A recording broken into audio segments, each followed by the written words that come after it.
내 남편은 지옥 가나요? 제 남편은 그저 평생 처자식을 위해서 일한 평범한 사람일 뿐입니다. 이럴 때 목사는 무슨 대답을 할 수 있을까요? 별 큰 죄를 짓지 아니하였더라도 그의 평생의 처와 자식을 위해 헌신했을지라도 예수를 믿지 않았으면 지옥에 갑니다. 라고 말할 수 있는 목사가 몇이나 될까요? 다른 종교에서 말하죠. 기독교는 왜 평범한 사람들까지도 지옥에 간다고 말을 하냐? 예수를 믿지 않았더라도. 그 이유만으로 어떻게 그런 숱한 평범한 사람들이 지옥 갈 수 있느냐? 성경에서요. 정말 평범한 사람인데 죄가 없는 것 같은데 나는 죄인입니다. 주여 나를 떠나소서라고 고백한 사람이 있습니다. 여러분이 잘 아는 베드로입니다. 베드로가 밤새 수고하여서 물고기를 잡으려고 했어요. 다른 이유가 아닙니다. 아내와 자식들을 먹여 살리기 위한 가장의 노력입니다. 근데 물고기를 잡지 못했죠. 아침에 예수님이 배 위에서 말씀을 가르치고 있을 때 예수님이 베드로에게 말합니다. 깊은 곳으로 가서 그물을 던져라. 베드로가 그 말씀에 순종해요. 내가 밤새 수고하였지만은 말씀에 의지하여서 깊은 곳에 그물을 던지리이다 하고 동료들과 함께 가가지고 그물을 던지는데 그 그물이 찢어질 만큼 물고기가 많이 잡혀 있습니다. 다른 배에 있는 동료들 보고 와서 도와달라고 할 만큼 물고기가 두 배에 가득 차게 됐어요. 근데 여기서 시몬 베드로가 보인 반응이 참 이해하기 어려운 반응인데 그가 예수의 무릎 아래 엎드려 이르되 주여 나를 떠나소서 나는 죄인이로소이다. 도대체 베드로가 죄를 범한 것이 무엇이 있나요? 참으로 이해하기 어려운 말씀입니다. 베드로가 무슨 죄를 깨달았을까요? 베드로는 전문 어부로서 물고기를 잡는 기술이 있어서 자기가 물고기를 잡는 줄 알았어요. 자기가 성실하게 물고기를 잡아서 자기의 처와 또 자녀들을 먹여 살리는 줄 알았어요. 근데 그날은 한 마리도 잡히지 않았던 겁니다. 근데 예수님이 오셔갖고 깊은 곳에 던지라고. 사실 깊은 곳은 물고기가 나오는 것이 아니거든요. 그러니까 베드로가 말씀에 의지해서 던지겠습니다 해서 물고기를 많이 잡고 나서 베드로가 깨달은 게 무엇이냐 하면 내가 성실함으로 내 전문 지식으로 이 물고기를 잡았던 것이 아니구나. 하나님이 허락하셔서 잡은 거구나 하는 것을 깨달았어요. 내가 내 힘으로 사는 것이 아니구나. 내 힘으로 물고기를 잡은 것이 아니구나. 그러면서 자기의 죄를 깨달은 겁니다. 그 예수님께 My Lord, 주님이라고 부릅니다. 나는 죄인이라고 하면서 떠났어. 주인이라고 불림을 받은 예수님이 당당하게 말씀하시죠. 네가 앞으로는 사람을 낚는 어부가 되리라. 그들이 그 주님의 말씀에 따라서 배를 버려두고 예수님을 따랐습니다. 그분은 마땅히 그럴 권한이 있는 분이에요. 지금까지 나를 먹여 살리시고 생명을 보존하시고 이끌어주신 그분이 나의 주님이기 때문에 그분이 말씀하실 때 마땅히 내가 순종해야 된다는 것을 깨달은 거죠. 그래서 자기가 죄인이라고 얘기한 겁니다.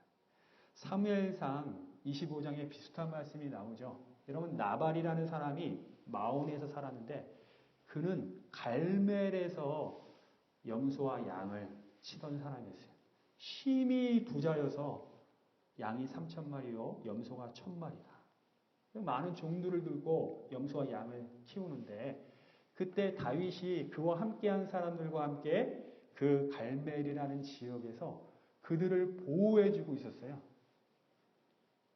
다윗과 그의 용사들이 그 사람들과 같이 머물고 있었기 때문에 도적들도 안 오고 그리고 많은 위험으로부터 보호를 받을 수 있었어요. 이 나발의 종이 말하기를 그들은 우리의 담이다 이렇게 얘기했어요. 담으로 우리를 보호하고 있었다라고 얘기합니다. 나발이 양털을 깎을 시기가 됐습니다. 여러분 양을 키우다가 양털을 깎는 시기는 수확하는 시기와 같은 겁니다. 축제와 같은 날이죠. 풍성한 날입니다. 다윗이 그의 부하를 시켜서 가서 나발에게 우리 물과 먹을 것을 좀 나눠주라고 해라. 우리는 마땅히 그것을 받을 자격이 있다. 그 이야기를 들은 나발이 하는 말이 이새의 아들이 누구냐? 다윗이 누구냐? 요즘 주인에게서 도망쳐 나온 종들이 많다는데 그런 사람이냐? 하고 웃어 넘겨버렸어요. 다윗이 그 이야기를 전해 듣고 부하들에게 뭐라고 말하냐면 칼을 차라 하면서 얘기합니다. 내가 맹세하건대 그 나발의 집에 속한 남자 가운데 한 사람이라도 아침까지 남겨두면 하나님은 다윗에게 벌을 내리시고 또 내리시기를 원하노라 하고 나발의 집을 죽이러 갑니다. 지금 다윗은 하나님의 이름으로 이 나발 집을 징벌하겠다라고 말을 하는 거죠. 하나님의 사람 다윗은 하나님의 원칙에 비춰볼 때 이 나발은 죄인 중에 죄인이에요. 자기 양떼 염소를 친 것이 다 자기 힘으로 쳤다고 생각하고 자기 욕심만 차리는 사람으로 나옵니다. 나발은 자신의 죄를 알지 못했어요. 근데 종이 그 이야기를, 그 상황을 전해 듣고 그 나발의 아내 아비가일에게 가서 상황을 얘기합니다. 그러니까 급히 아비가일이 짐승을 잡고 건포도와 떡을 만들어 갖고 다윗에게 가서 용서를 구하고 은혜를 구합니다. 그때 종이 한 말이 있어요. 우리 주인 나발은 미련한 사람이라. 그에게는 말해도 소용이 없습니다. 그러니까 아비가일이 급히 가가지고 은혜를 구해서 죽음을 면했습니다. 나발이 술 먹고 잔치를 하다가 술에 깬 다음에 그 이야기를 전해 듣고 10일 만에 죽었어요. 몸이 굳어서. 하나님이 나발을 취해버리셨습니다. 여러분 이렇게 그냥 내 삶을 사는데 자기의 죄를 깨닫지 못하는 나발 같은 사람이 많고 욕심 많은 나발 같은 사람들이 너무나 많은데 몰라요. 미련한 사람이라는 겁니다. 제가 최근에 샬롯에 있는 어느 권사님과 대화할 기회가 있었는데 자기가 지금 한국 사람들이 비즈니스를 하는 거 보면 이해를 못하는 게 참 많다는 겁니다. 자기 친구가 동남아 쪽에서 온 친구가 비즈니스를 하는데 그 친구는 같이 일한 10년, 20년 일한 그 사람들을 존대를 할 줄 안대요. 그 어떻게 존대합니까? 때를 맞춰서 선물을 할 줄 알고 가끔 보너스를 줄 줄 안대요. 10년, 20년 자기와 함께 일해준 사람에 대한 감사함을 당연히 아는데 어찌된 일인지 한국 사람들은 비즈니스를 하면 그런 일이 없다는 거예요. 또 한 가지 얘기하는 게 한국 사람들은 비즈니스를 하면서 제가 통칭해서 죄송하지만 좀 일반적인 현상인 것 같아요. 세금을 안 내려고 한대요. 여기 세금을 내야죠. 세금을 내야지 국가가 나를 보호해주고 국가가 내 주변에 있는 불쌍한 사람들을 세금으로 돕고 그리스도인들은 세금을 열심히 잘 내야 돼요. 절세해서도 안 됩니다, 여러분. 내가 절세를 하면 국가 예산은 정해져 있기 때문에 누군가 내야 되는 거예요. 그런데 미련한 사람들이라 깨닫지 못하는 거예요. 나와 함께한 사람들이 얼마나 소중한 사람들인지, 내가 내는 세금이 얼마나 중요한지, 그저 나 잘 먹고 잘 사는데 있는 나발과 같은 사람들, 얼마나 죄가 많은 사람입니까? 근데 그것을 우리는 평범한 사람으로 여기고 생각하는 거죠. 하나님 앞에서는 다윗이 하나님의 이름으로 칼을 뽑을 일이라는 겁니다. 우리는 이렇게 평범함의 죄를 가지고 있어요. 죄의 평범함을 가지고 있다고 지난주일 날 말씀을 드렸습니다. 그러면서도 의롭다라고 또 스스로 얘기하는데 참 할 말이 없습니다. 자신이 의롭다고 한다면 하나님 앞에서 의롭다고 해야지. 하나님 앞에서 의롭다 할 자가 없다고 성경이 얘기하는데 그러니까 자기보다 못한 세리와 죄인과 창녀를 바라보면서 나는 이들과 같이 아니함을 감사합니다. 그들 틈에서 자신의 의로움을 자랑하고 주장하는 것이 바로 스스로 의롭다 하는 바리새인들의 모습인데 그것이 우리들의 모습 아닌가 하고 제가 질문을 드립니다. 그럼 두 사람이 싸움이 붙었어요. 그럼 서로 자기가 옳다고 주장을 하겠죠. 오늘 본문 말씀에 나오는 두 사람이 나옵니다. 하나는 라반이고 하나는 야곱입니다. 오늘 말씀을 읽으면서 여러분 라반이 자기 주장을 하고 야곱이 자기 주장을 하는 것을 볼 수 있습니다. 서로 누가 옳다. 이게 내가 옳다라고 주장하고 있어요. 저는 오늘 여러분에게 요청드립니다. 여러분이 재판관이 되셔서 누가 더 옳은지 한번 판단을 좀 해주셨으면 좋겠습니다. 여러분의 올바른 판단을 위해서 제가 잠시 배경을 간단하게 말씀드리겠습니다. 야곱은 쌍둥이로 태어났죠. 하나님의 선택이 야곱에게 있었음에도 불구하고 야곱은 눈에 보이는 것을 쟁취하는 것을 통해 하나님의 언약을 자기 것으로 만들기 위해서 형을 속입니다. 팥죽으로 장자권을 사고 엄마와 공모해서 형인 것처럼 꾸며갖고 복을 받아내는 야곱의 모습이죠. 형이 이 동생을 죽이려고 하는 분위기까지 가정 분위기가 갔어요. 그때 이삭과 리브가가 야 에서는 가나안 땅의 딸들을 아내로 얻었는데 너는 가서 내 처가로 가가지고 삼촌 딸들 중에 아내를 취해갖고 와라 하고 보냅니다. 그래서 야곱이 가나안 땅에서 밧단 아람까지 갑니다. 그 길은 산길로 900km에 해당하는 험난한 길인데 가는 도중에 하나님을 만나죠. 그것이 바로 베델입니다. 사닥다리가 하늘과 땅으로 연결되어 있고 그 위에 하나님의 사자가 오르락내리락 하는 것을 보면서 하나님께서 야곱에게 약속하세요. 내가 내 언약을 다 이루기까지 반드시 너와 함께하리라. 그 약속 가지고 야곱이 밧단 아람에 도착했는데 자기 삼촌 라반에게는 두 딸이 있었는데 한눈에 둘째 딸 라헬이 눈에 들었어요. 너무너무 예쁜 거죠. 그래서 이 딸을 얻으려면 신부지참금이 있어야 되는데 무일푼이거든요. 7년간 일해드리겠습니다. 삼촌의 딸을 저에게 주십시오. 일을 했습니다. 수일같이 여겼다. 이랬어요. 첫날 밤에 동생 대신 언니가 들어왔죠. 그러니까 라반이 한 말 여러분 잘 아실 겁니다. 우리 지역에서는 언니가 동생보다 먼저 결혼한 법이 없다. 속은 거죠. 7일을 더 있다가 라헬을 맞아들이고 라헬을 위해서 다시 7년간 일을 하고 14년간 일했죠. 그리고 이 야곱이 떠나려고 할 때 떠날까봐 라반이 제안합니다. 야, 너가 14년간 사기 없이 일하는 게 내가 마음에도 안 좋다. 사실은 야곱이 있음으로 해서 굉장한 물질적인 복을 받았거든요. 라반이. 그러니까 야곱을 놓치고 싶지 않은 거예요.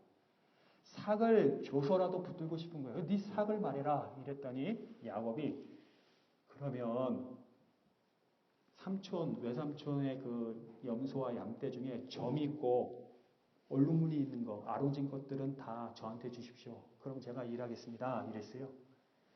여러분 그 점 있고 아롱지고 이런 것들은 다 뭡니까? 돌연변이들이에요. 숫자가 작은 것들이에요. 그러니까 라반이 허락을 했죠. 그래서 6년간 일하는데 이 야곱이 말하기는 6년 동안 라반이 10번이나 내 품삯을 변경시켰다 이렇게 얘기해요. 그게 뭐냐면 근로조건을 바꾼 거예요. 이 갑이 을을 고용해서 쓰면서 근로조건을 10번이나 바꾸는데 야 아롱진 것들이 많이 나오니까 이건 점 있는 걸로 하자. 점 있는 것들이 많으니까 이번에는 물이 있는 것으로 하자. 이런 식으로 계속 바꾸면서 했죠. 근데 하나님이 역사하셔서 결과적으로 보니까 아롱지고 점 있고 문이 있는 것이 엄청 많아지면서 야곱의 재산이 확 늘어났어요. 그러니까 오늘 읽은 1절입니다. 라반의 아들들이 시기했어요. 야, 이러다가 우리 아버지의 재산을 야곱이 다 가져가는 것이 아니냐. 라반의 안색도 변했습니다. 그때 하나님께서 야곱에게 나타나셔서 나는 베델의 하나님이라 이제 네 고향 땅으로 가라 하는 명령을 받았어요. 자, 이제부터 야곱의 행동과 라반의 행동을 지금부터 말씀드릴 테니까 여러분께서 누가 더 옳은지 좀 한번 판단해 주시기 바랍니다. 자, 꿈에 하나님이 고향 땅으로 가라고 그랬어요. 첫째, 야곱의 한 행동은 뭐냐면 사람을 보내서 라헬과 레아를 자기 양떼가 있는 들로 불러왔습니다. 따로 불러다가 얘기를 시작했어요. 누구로부터 따로 불러다가 얘기했을까요? 아빠로부터 따로 불러다가 얘기했죠. 그러면서 이 두 딸에게 있을 때에 내가 아버지의 안색을 본즉 전과 같지 아니하더라 하면서 그대들의 아버지가 나를 속여 품삯을 10번이나 변경하였느니라. 그러나 하나님이 막아서 나를 해치지 못하게 하셨다 하면서 자기가 하나님께서 아버지의 가축을 빼앗아 내게 주셨다. 이제 지금 일어나 이곳을 떠나서 내 출생지로 돌아가라고 하나님이 말씀하셨다 하는 이야기를 합니다. 여러분, 이걸로 이런 행동을 뭐라고 그러죠? 이간질이라고 그러죠. 이간질. 하나님이 고향으로 가면 그냥 조용히 가겠습니다. 하나님 가라고 했습니다 하고 가면 될 것이지 딸들을 따로 불러갖고 아빠와 딸 사이를 이간질을 시키면서 그들을 데리고 가려고 해요. 여러분, 이 야곱의 행동에 대해서 여러분이 어떻게 생각하십니까? 야곱도 이유가 있긴 있지만은 희생자이긴 희생자이지만 뭔가 잘못한 것이 있구나. 그런 식으로 떠나면 안 되지. 여러분, 그래서 야곱이 라반이 양털을 깎으러 간 사이에 몰래 자기 아내들과 자식들과 소유물과 종들을 다 데리고 정말 도둑같이 알리지 않고 떠납니다. 그래가지고 떠나서 3일길을 간 후에야 라반에게 그 소식이 들려요. 아이고, 라반, 당신 사위하고 딸들이 지금 떠난 지 3일이나 됐는데 아직도 모르셔? 뭐라고? 라반이 형제들을 확 이끌고 막 맹렬히 쫓아가죠. 7일간 쫓아가가지고 길르앗산에서 그제서야 만납니다. 그러니까 만나고 나서 이제 라반이 자기 주장을 하는데 라반의 주장은 또 얼마나 옳은지 한번 이야기를 한번 들어봅시다. 네가 나를 속이고 내 딸들을 칼을 사용해서 사로잡는 것처럼 끌고 갔으니 왜 이렇게 했냐? 나는 즐거움과 노래와 북과 수금으로 너를 기뻐하면서 보낼 수 있는데 어찌하여 나를 속이고 가만히 도망하고 내게 알리지도 아니하였냐?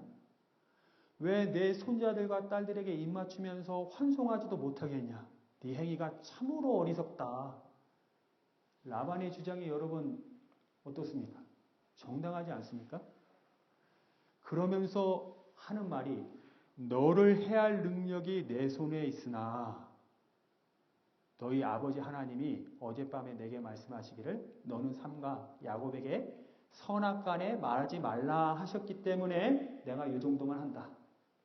근데 야곱이 지금 라반이 야곱에게 선악간에 말했습니까? 안 말했습니까? 할 말은 자기가 다 했어요. 이미 선악간에. 그러면서 위협까지 합니다. 너를 해할 능력이 내 손에 있다. 위협까지 했어요. 그러면서 자기 할 말 다 하면서 자기가 옳은 바를 주장하고 있죠. 자, 그러면서 결론을 뭐라고 얘기하냐면 하나님께서 야곱에게 선악간에 말하지 말라고 했으니까 내가 이제 너가 너의 아버지 집을 사모하여 돌아가려는 것은 뭐 어쩔 수 없는 거니까 가라. 하고 마쳤으면 라반이 양보하면서 보내는 것이 되는데 하나 덧붙이죠. 시비를 겁니다. 그런데 너 어찌하여 내 신을 도둑질하였느냐? 내 신을 도둑질했다는 거하고 뭐하고 연결될 수 있습니까? 너를 해할 만한 능력이 내 손에 있다. 보내는데 곱게 보내려고 하지 않고 시비를 하나 걸면서 뭐 네가 옳지만은 이거는 어떤 거냐 하고 이야기를 하고 있죠. 지금 라반이 왜 내 신을 도둑질하였느냐 하고 말하는 것이 여러분 정당하다고 생각하십니까? 그런 라반은 야곱의 노동력을 도둑질하지 않았나요? 그러니까 이제 이번에는 야곱이 자기의 주장을 또 이야기합니다. 삼촌, 내가 생각하기에 외삼촌이 외삼촌의 딸들을 내게서 억지로 빼앗을까봐 내가 두려워서 몰래 떠났습니다. 내가 외삼촌에게 이제 고향 땅으로 가겠습니다. 그러면 혹시라도 외삼촌이 그래? 그럼 너 내 딸들하고 내 손주는 내버려두고 또 네 양들이라고 해봤자 내 양들이 낳은 거니까 그건 내버려두고 너 몸만 가라. 하면 야곱은 혼자 갈 수밖에 없어요. 약자거든요. 그게 무서워서 그냥 이렇게 몰래 떠나왔습니다. 억지로 빼앗을까봐 몰래 떠나왔습니다. 근데 이것은 야곱의 주장이지만은 야곱이 부정할 수 없는 한 가지가 있었어요. 그게 뭐냐면 그런데 우리가 이렇게 떠나긴 떠났어도 삼촌의 드라빔이죠. 삼촌의 신을 누가 훔친 사람이 있으면 어떻습니까? 누구에게서든지 찾든지 그는 살지 못할 것입니다. 우리 형제들 앞에서 무엇이든지 외삼촌의 것이 발견되거든 외삼촌에게로 가져가소서. 지금 친척들도 와 있거든요. 아무리 야곱이라도 이것은 라반에게 뭐라고 할 수 없는 거예요. 라반이 옳은 겁니다. 그래가지고 라반이 그럼 어디 한번 두고 보자 하면서 드라빔을 찾으러 레아의 장막에 들어가고 비라와 실바의 장막에 들어갔는데 못 찾았어요.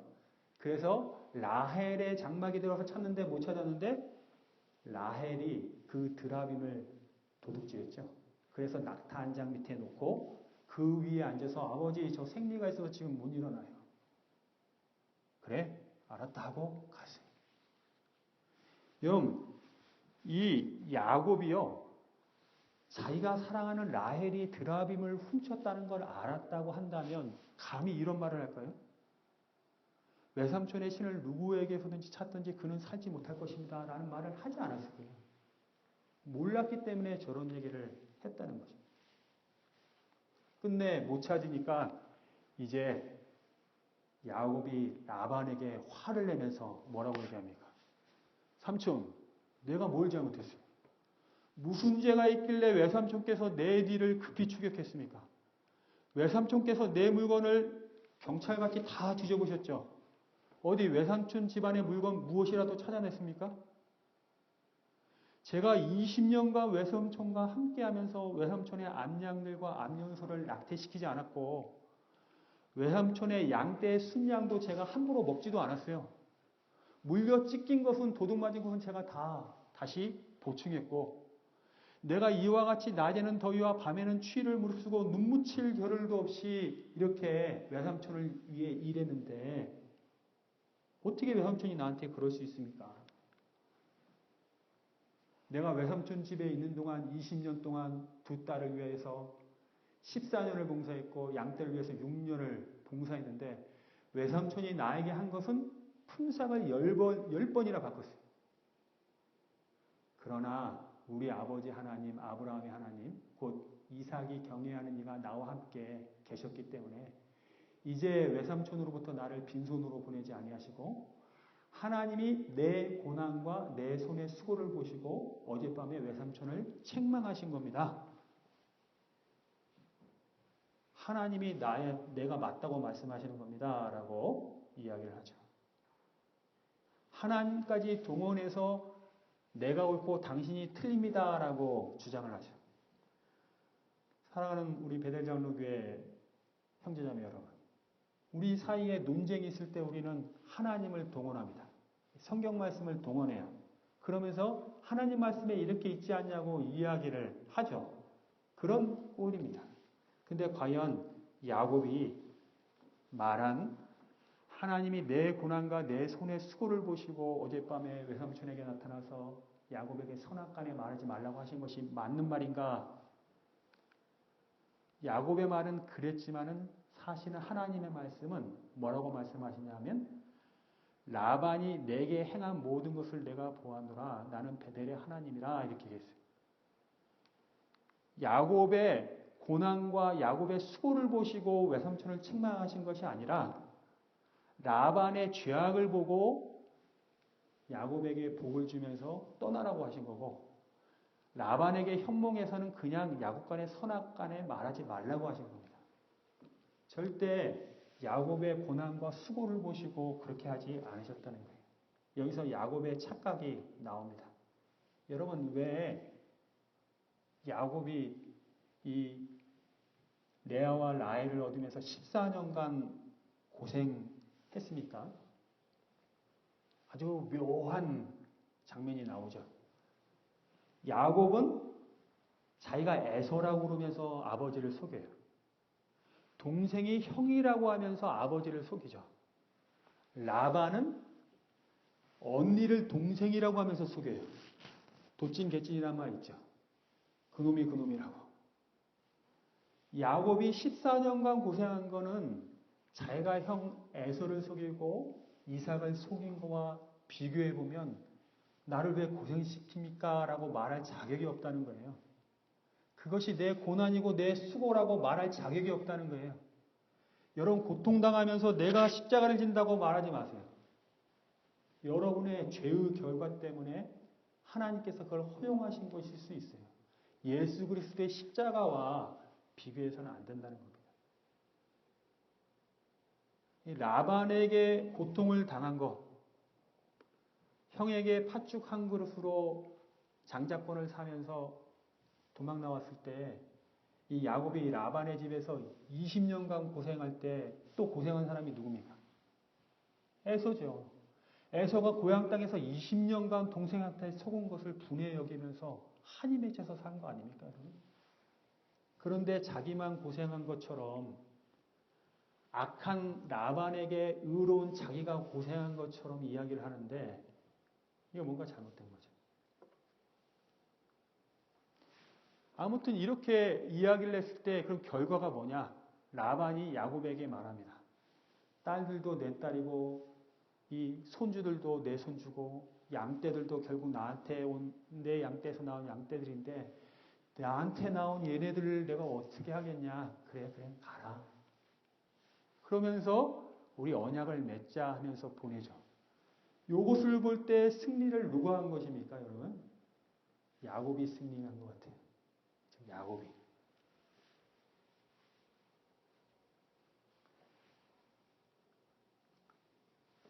그런데 뜻밖의 결과를 야곱이 맞이합니다. 야곱이 라반에게 말할 때 무슨 말을 했냐면 외삼촌의 신을 누구에게서든지 찾든지 그는 살지 못할 것이요 했는데 왜 이 말을 했냐면 성경이 뭐라고 하냐면 야곱은 라헬이 그것을 도둑질한 줄을 알지 못함이었더라. 여러분 자기가 이렇게 해야 합니다 하고 의로운 조건을 내세운다면 그 조건은 자기한테도 적용되고 자기 자녀들한테도 적용되고 자기 친척 가족들에게 다 적용돼야 되는 게 맞아요. 내 적에게만 적용시키는 그런 법이라는 게 어디 있겠습니까? 그런데 자기가 말한 그 기준이 자기 사랑하는 아내 라헬에게 적용되면서 어떤 일이 벌어졌습니까? 얼마 못 가서 35장에 가보니까 라헬이 에브라스로 가는 길에서 둘째 베냐민을 낳으면서 죽습니다. 35장 19절에 보니까 라헬이 죽음에 에브랏 곧 베들레헴 길에서 장사되었고 그 35장 마지막절에 보니까 이삭의 나이가 180세라 이삭이 나이가 많고 늙어 기운이 다함에 죽어 이랬는데 이삭은 180세를 살았어요. 라헬은 몇 살 살았습니까? 많아봤자 40대도 안 될걸요. 이삭이 180세를 살 때 라헬이 길에서 젊은 나이에 객사한 이유가 뭡니까? 야곱의 말 때문에 그런 거 아니에요? 누가 훔쳤든지 그 사람은 죽어야 된다고 한 그 말 때문이 아닙니까?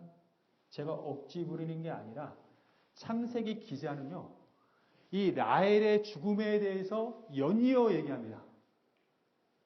얼마 떨어지지 않아 얘기해요. 성경학자들은 그 라반하고 싸운 사건이 과연 이 라헬이 죽은 그 시기와 얼마큼 차이 나느냐 할 때 1년이라고 말하는 사람들이 있어요. 그러니까 드라빔을 숨기면서 그 이후에 생리를 해서 못 일어난다고 한 라헬이 그때 이미 임신하고 있었다라고 말하는 사람도 있어요. 이 야곱이 한 말과 연관성을 부정할래야 부정할 수 없는 게 지금 이 창세기의 기록입니다. 하나님이 왜 라헬을 죽이셨을까요? 아무리 야곱이 그렇게 말했더라도 왜 죽이셨을까요? 저는 잘 이유를 모르겠어요. 야곱이 사랑하는 사람을 데려감으로써 더욱 야곱이 하나님을 의지하게 하려는지, 아니면 야곱이 다른 사람을 정죄한 그 기준을 야곱에게 갖다 붙이면서 너도 이렇게 정죄받았다고 하려고 그렇게 하셨는지 모르겠어요. 저는 면목동에서 자라가지고 제 마더 처치죠. 모교회가 면목동에 있어요. 그래서 20살 때 교회를 나와갖고 한국에서 부교육자로 사용하면서 이제 미국에 왔는데, 그 교회에서 들리는 얘기가 뭐냐면, 제가 있을 때 계시던 목사님이 이제 연로하셔서 은퇴하면서 새로운 목사님이 오셨는데, 그 목사님이 문제를 많이 일으켜가지고 결국 교인들이 그 교회에서 반이 나와갖고 새로운 교회를 만들었다는 얘기를 제가 들었어요. 그래가지고 무슨 잘못을 했는데요 하니까 우리 어머니가 이런저런 얘기, 우리 형이 이런저런 얘기를 하는데 마음이 아프더라고요. 근데 저희 어머니가 뭐라고 말씀하셨냐면, 그 목사님이 그런 잘못을 할 때, 물론 이제 한편 얘기만 제가 들은 겁니다. 나는 그 목사님을 정죄하지 않았다. 나는 끼지 않았다. 왜냐하면 내 아들이 목사이기 때문에 내가 함부로 그렇게 되지 않다. 내가 그 목사를 정죄하는 순간, 판단하는 순간 그 기준이 내 아들에게도 적용될 수밖에 없는 거 아니냐. 이런 말씀 아닙니까? 그런 상황에서 오히려 은혜를 얘기하고 오히려 이해해 주는 게 내가 할 일인 것 같다라는 말씀이죠. 지금 야곱이 모르고 한 말이에요. 뭘 몰랐을까요? 내 아내가 이 일에 걸릴지 모르고 얘기한 거예요. 여러분이 누구를 정죄하고 판단하고 기준을 내세울 때 모르고 얘기할 수 있어요. 뭘 모르고요? 앞으로 나도 이런 죄를 지을 줄 모르고 얘기할 수 있어요. 앞으로 내 아들, 딸들이 이런 죄를 지을 줄 모르고 얘기할 수 있어요. 근데 그 말이 적용이 되어버린다는 겁니다. 이게 얼마나 무서운 얘기예요. 야, 나는 당신이랑 정말 살맛이 안 난다. 어떻게 그러냐 하고 아내한테 얘기할 때 미래에 내 딸이 내 사이로부터 그 정죄와 그 판단을 들을 수 있다는 겁니다.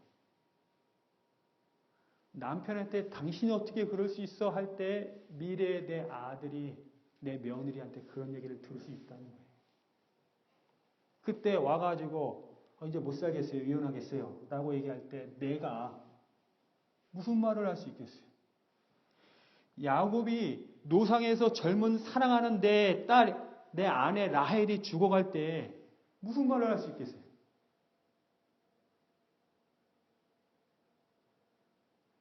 이 하몰 성인가 거기서 하몰의 자식들 강간 사건이 있을 때 야곱이 가족들 다 물러 모으고 우리가 가진 이방 신상들, 이방 것들 다 모아라. 해서 다 불에 태우고 우리 이제 베델로 가자 할 때 그것이 드라빔이 나온 거예요. 당신이 훔쳤어? 얼마 안 있다가 라헬이 죽는 것을 보면서 내가 한 말이 내 아내를 정죄했구나. 할 말이 없어요. 할 말이.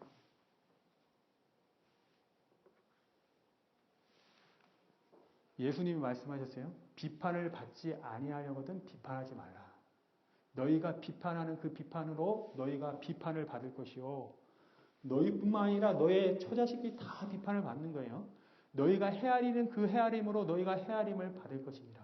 어찌해서 내 형제의 눈 속에 있는 티는 보고 내 눈 속에 있는 들보는 깨닫지 못하느냐.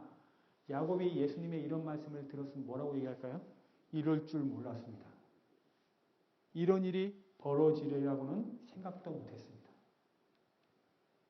자기가 의롭다고 주장하는 한, 라반과 싸워서 이기려고 하는 한, 이럴 줄 모르는 겁니다, 여러분.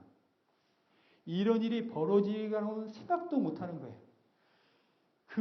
내가 헤아리는 그 헤아림으로 나도 헤아림 받고 내 가족도 헤아림을 받을 줄 몰라요. 여러분, 우리 욥을 알죠? 욥과 같이 의롭고 경건한 사람이 없었죠. 욥에게는 7 아들과 3 딸이 있었어요. 욥의 아들들이 생일을 맞을 때마다 잔치하고 욥이 한 일이 뭔지 아십니까? 자녀들을 위해서 제사를 지냈어요.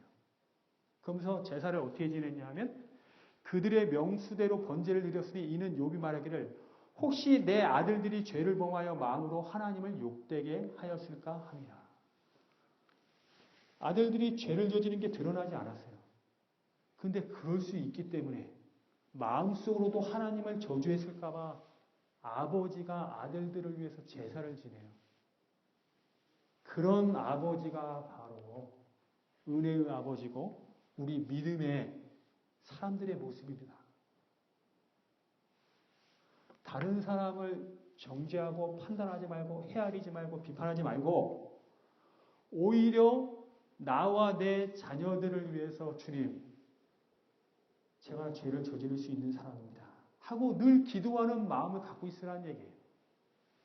그런 마음을 가지고 있을 때 남편을 정죄하지 않고 아내를 정죄하지 않고 자녀를 정죄하지 않고 다른 성도를 정죄하지 않아요. 이런 욥과 같은 믿음을 갖고 있으라는 거예요. 야곱은 그런 믿음 갖지 않았어요. 누가복음에 그런 말씀이 있어요. 남에게 대접을 받고자 하는데도 너희도 남을 대접하라. 남에게 어떻게 대접받고 싶습니까, 여러분? 남에게 도움받고 싶습니까? 그럼 남에게 그렇게 도와주세요. 그럼 도움을 받는다는 거예요. 얼마나 이것이 정의롭고 은혜로운 겁니까? 너희가 헤아리는 그 헤아림으로 너희가 헤아림을 받을 것이라는 말은요. 저주의 말이 아니고 심판의 말이 아닙니다. 네, 축복의 말씀입니다. 우리 같이 한번 읽어봅시다. 비판하지 말라. 그리하면 너희가 비판을 받지 않을 것이요. 정죄하지 말라. 그러면 너희가 정죄를 받지 않을 것이요. 용서하라. 그리하면 너희가 용서를 받을 것이니 주라. 그리하면 너희에게 줄 것이니 곧 후이되어 누르고 흔들어 넘치도록 하여 너희에게 안겨주리라. 너희가 헤아리는 그 헤아림으로 너희도 헤아림을 도로 받을 것입니다. 내가 정죄하면 정죄를 받지만 내가 용서하면 용서를 받아요. 내가 주면 줌을 받아요. 내가 은혜로우면 은혜로움을 받아요. 너희의 헤아림으로 너희가 헤아림을 받을 것이라는 말이 얼마나 우리에게 은혜로운 말씀입니까?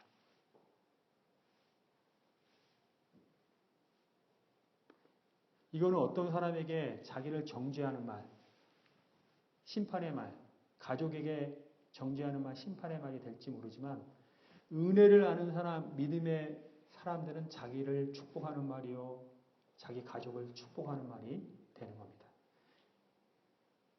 자, 이제 말씀을 맺히려고 해요. 여러분, 이런 말씀을 들으면 그럼 우리 믿는 사람들은 남에게 바른 소리 하지 말라는 말이냐? 목사들은 설교할 때 맨날 바른 소리 하지 않느냐? 어떻게 보면 비판하는 소리 하지 않느냐? 라는 얘기하죠. 이렇게 되면 우리 자녀들에게 바른 소리를 어떻게 하냐는 말이냐? 무조건 용서하고 그냥 은혜로라는 말이냐? 사도 바울께서 로마서에서 이렇게 말합니다. 다른 사람을 가르치는 내가 내 자신은 가르치지 아니하느냐? 도둑질하지 말라 선포하는 내가 도둑질하느냐? 간음하지 말라 말하는 내가 간음하느냐? 우상을 가증히 여기는 내가 신전 물건을 도둑질하느냐? 율법을 자랑하는 내가 율법을 범함으로 하나님을 욕되게 하느냐? 기록된 바 하나님의 이름이 너희 때문에 이방인 중에서 모독을 받는도다. 간음하지 말라고 얘기해요. 도둑질하지 말라고 얘기해요. 그러면서 자기가 간음하고 도둑질하고 거짓 증거하면서 세상 사람들로부터 지탄을 받아요. 그 말이나 하지 말든지. 그건 정말 말하지 말라는 얘기야. 그런 얘기 아니죠. 여기 단서가 있어요. 율법을 자랑하는 내가, 율법을 자랑하는 내가. 율법적으로 그런 얘기 하지 말라는 얘기예요.